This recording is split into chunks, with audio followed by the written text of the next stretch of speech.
Gnade sei mit euch und Friede von dem, der da ist, der da war und der da kommt. Amen. Liebe Gemeinde, der Herr ist mein Hirte. The Lord is my shepherd. Der ganze Gottesdienst ist heute im Zeichen dieses biblischen Bildes gehalten. Er kam gerade eben schon im Psalm vor und in allen Lesungen. Und viele von Ihnen kennen wahrscheinlich dieses Bild noch aus dem Konfirmandenunterricht, wo sie den 23. Psalm noch auswendig gelernt haben. Ich möchte die Predigt heute damit zu beginnen, noch einmal auf dieses Gebet zu schauen, bevor wir uns dann dem Predigtext widmen. Und zwar auf den ersten Vers. Der Herr ist mein Hirte. Mir wird nichts mangeln.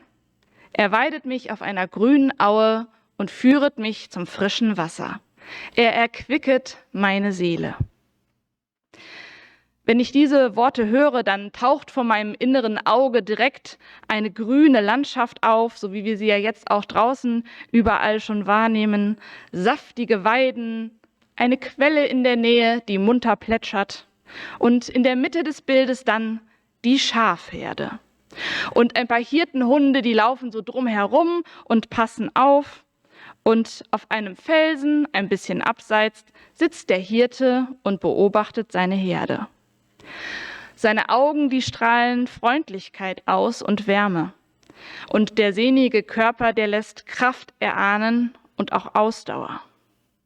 Seine Haut, die ist deutlich gekennzeichnet vom Leben draußen und vom Wetter der letzten Jahre.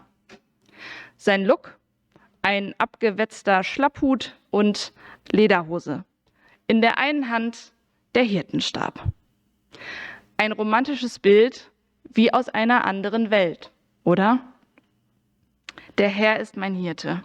Irgendwie gefällt mir das ja schon, muss ich sagen, aber eigentlich nur so lange, bis jemand zu mir sagt, Annika, du bist eins von diesen Schafen. Ich meine, würde da stehen, der Herr ist mein Hirte und ich bin sein Hirtenhund, dann habe ich ja wenigstens auch was zu tun und eine Aufgabe und auch ein bisschen Verantwortung. Oder der Herr ist meine Inspiration und ich bin seine Musikerin. Die Museen und Geschichtsbücher sind doch voll von bedeutenden, kreativen Persönlichkeiten, aber ich habe noch nie von einem Schaf gehört, das besonders berühmt geworden wäre. Dazu kommt noch, dass Schafe bewiesenermaßen leider nicht die schlauesten Tiere sind. Von selbst finden die einfach keine neuen Weideflächen. Und sie sind auch, seien wir mal ehrlich, ziemlich wehrlos.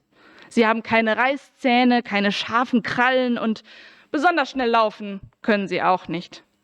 Also für Wölfe, Löwen und sonstige Raubtiere ist so eine Schafherde ohne den Hirten eigentlich nichts anderes als ein All-You-Can-Eat-Angebot auf 4 Pfoten.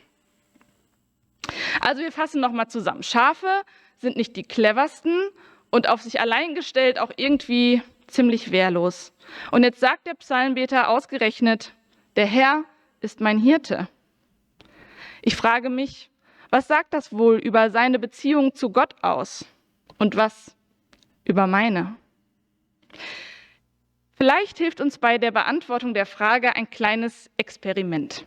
Ich bin jetzt mal mutig und fordere Aktion von Ihnen. Und zwar, ich lese 4 Aussagen vor und bitte Sie, die Hand zu heben, aber nur, wenn diese Aussagen zu 100% auf Sie zutreffen. Ja, nicht 50, nicht 80, 100.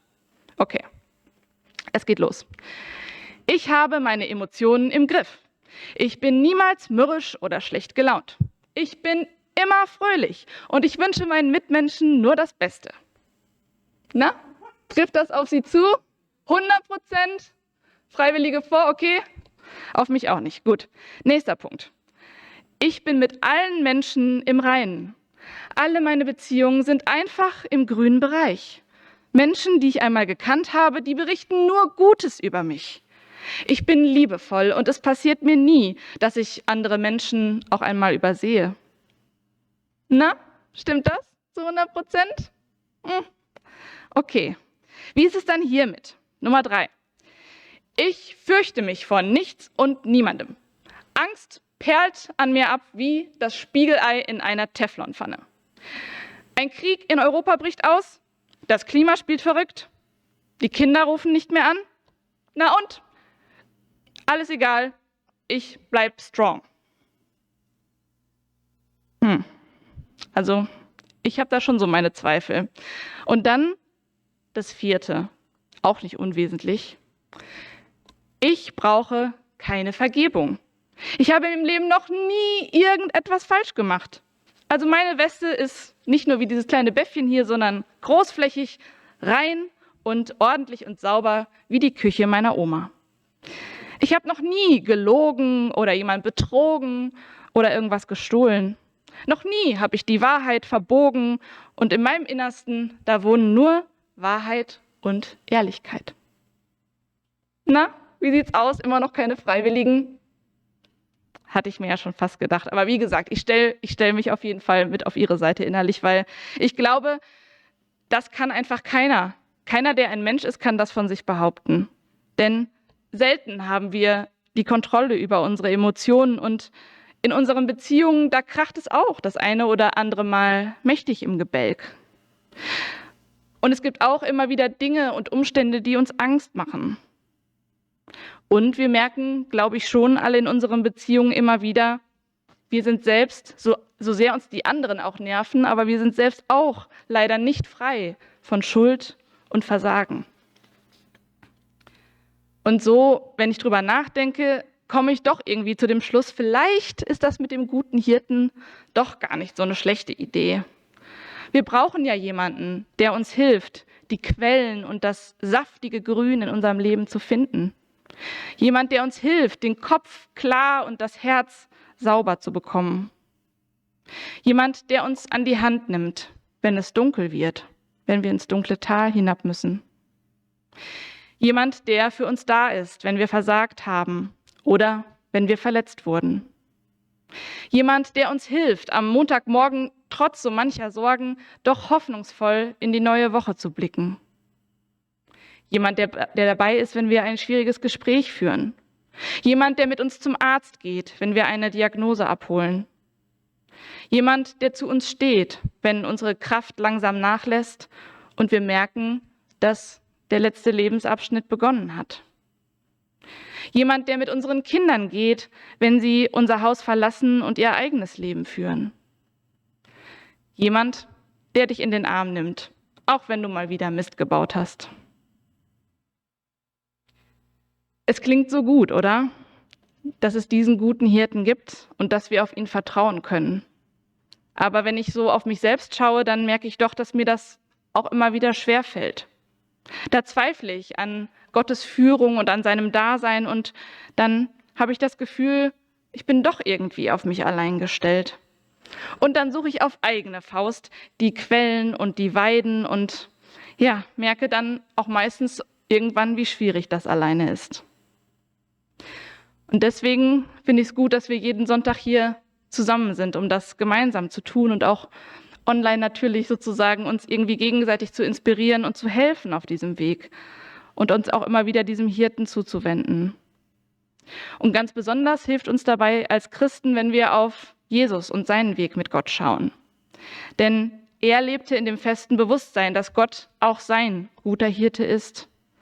Und sein Leben haben wir ja gerade in den letzten Wochen, das war ja eine richtige Climax sozusagen, von Karfreitag bis Ostersonntag, wir haben das gesehen. Also das war auch schon von manchen Strapazen und Schwierigkeiten gezeichnet. Und trotz allem wusste er sich am Ende geborgen in Gottes Gegenwart. In Kleinigkeiten, so wie bei einem Spatzen oder einer Blume auf dem Feld, da hat er die Fürsorge Gottes in seinem eigenen Leben entdeckt. Wenn Gott sich so sehr um diese kleinsten der Geschöpfe kümmert, dann würde er ihn auch sehen. Und so kam es, dass sein eigener Becher überquoll mit Freude und Hoffnung und er auch viel davon abzugeben hatte an die Menschen, denen er begegnet ist. Und selbst im Tal des Todes, am Kreuz, da hielt Jesus sich an diesem Hirten fest. Und weil er treu geblieben ist bis in den Tod und den Weg weiterging, können wir auch für uns heute in Anspruch nehmen, dass Gott unser guter Hirte ist. Und darauf zielt auch der Verfasser der Johannes-Offenbarung ab, wenn er in unserem heutigen Predigttext von diese Bildsprache aus Psalm 23 aufgreift und sogar weiterentwickelt. Diese Vision, die wir gerade eben gehört haben, die versteht man nur, wenn man ein bisschen den Hintergrund weiß. Denn zur Zeit der Verfassung dieser Johannes-Offenbarung, da ging es den ersten Christen nicht so gut. Die hatten unter Verfolgung zu leiden. Es war sehr viel im Schwange politisch gesehen und ja, die Zeit war von ganz viel Unsicherheit gekennzeichnet. Und so hat der Verfasser dieses Buches diese Vision gehabt, wie das sein wird am Ende aller Zeiten, wenn Friede auf Erden herrschen wird, weil alle Völker zusammenkommen an einem Ort und gemeinsam Gott loben.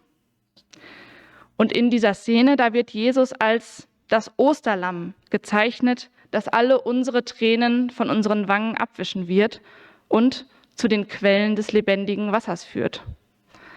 Sehr interessant finde ich. Er ist einerseits das Lamm, dieses verletzliche Wesen, das sein Leben gibt. Wir haben es hier vorne auch im Kirchenfenster festgehalten. Aber zugleich ist er auch der Hirte, der uns selber führt zu diesem Wasser des Lebens und uns das Leben schenkt, auch im Hier und Jetzt. Und auch wenn uns diese Worte vielleicht manchmal ein bisschen fern erscheinen oder der Zugang dazu nicht so leicht ist, glaube ich doch, dass wir davon eine Menge mitnehmen können in unseren Alltag. Deswegen möchte ich am Ende meiner Predigt noch einmal Sie einladen, die Arbeitsplatzbeschreibung des Hirten noch mal näher anzuschauen. Es ging nämlich nicht nur darum, die Schafe zu hüten, sie quasi beieinander zu halten und für sie zu sorgen, sondern eine frische, saftige Weide, das war damals in Israel keine Selbstverständlichkeit. Das Land war nämlich eher trocken und karg. Also war der Hirte nicht nur dafür zuständig, die Schafe zu hüten, sondern diesen Weidegrund zuallererst einmal zu schaffen. Er musste Quellen finden, dann musste er das Wasser auf das Land leiten, die Steine wegräumen, die Dornbüsche niederbrennen, die im Weg waren, und auf diese Weise hat er das Land fruchtbar gemacht. Also diese saftige Weide aus Psalm 23 war insofern kein Zufall, sondern das Ergebnis harter Arbeit. Und ich stelle mir vor, wenn ich dieses Bild einmal übertrage auf mein eigenes Leben, Gott hat an meiner Weide, glaube ich, noch viel härter gearbeitet. Weil er uns liebt, da hat er sich in Jesus selbst hingegeben, damit wir das Leben in Fülle haben. Am Kreuz hat er den Weidegrund für unsere Seelen geschaffen. Das Dornengestrüpp unseres eigenen Versagens, das brennt er nieder, damit die Versöhnung zwischen uns wieder aufblühen kann. Die schweren Felsbrocken unserer Sünde, die wir manchmal so mit uns rumschleppen, die nimmt er auf seine Schultern und wirft sie ins Meer, damit wir aufatmen und freier leben können. Er sät das Gras der Gnade und legt die Teiche der Liebe Gottes an, die uns nähren auf unserem Weg in die Ewigkeit. Wir haben einen starken und einen barmherzigen Gott, dem wir wichtig sind, der jedes von uns Schafen mit Namen kennt und der unser Rufen hört. Und ich glaube, wenn wir uns diesem Hirten anvertrauen, dann können wir getrost leben und sterben. Amen. Und der Friede Gottes, der höher ist als unsere Vernunft, der bewahre unsere Herzen und Sinne in Christus Jesus. Amen.